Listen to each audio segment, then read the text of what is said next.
U.S. Senator Rick Scott, Republican Florida, for over a year has had a radical, published, 12-point plan that calls for all federal laws to be sunsetted every 5 years, voided, in other words, unless the House and Senate can pass them again and the sitting president signs them back into law. It literally reads, all federal legislation sunsets in 5 years. If a law is worth keeping, Congress can pass it again. Social Security and Medicare, along with every other law Congress has passed in our nearly 235 years under the U.S. Constitution, would be subject to Scott's plan, if it were to become law.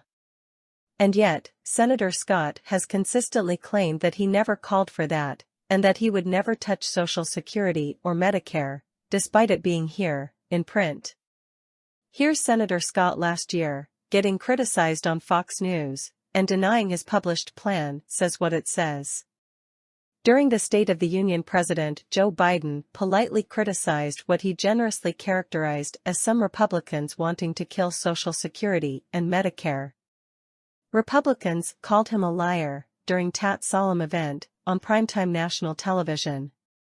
On Friday, Senator Scott officially stated he was changing his plan, and Social Security, Medicare, and the Navy would be exempt. The White House, asked about the change by NBC News' Peter Alexander, did not shy from a fight.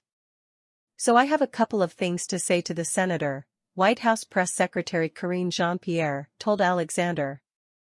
So I'll first say this, that the president congratulates Senator Scott on joining the post-State of the Union red wave, as we have seen from Republicans acknowledging that they are in fact been attempting to put Medicare and Social Security on the chopping block, because that's what they are actually saying, that they were indeed attempting to do that.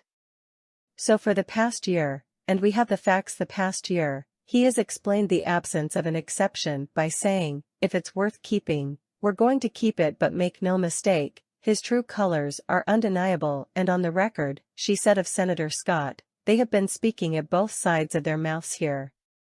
That's what Republicans in the Senate and Congress more broadly have been doing. Cutting Medicaid and Social Security benefits is a long-standing passion of Senator Scott's, as it, for the majority of the House Republicans who comprise the Republican Study Committee, and many of his Senate colleagues ranging from John Thune and to Ron Johnson.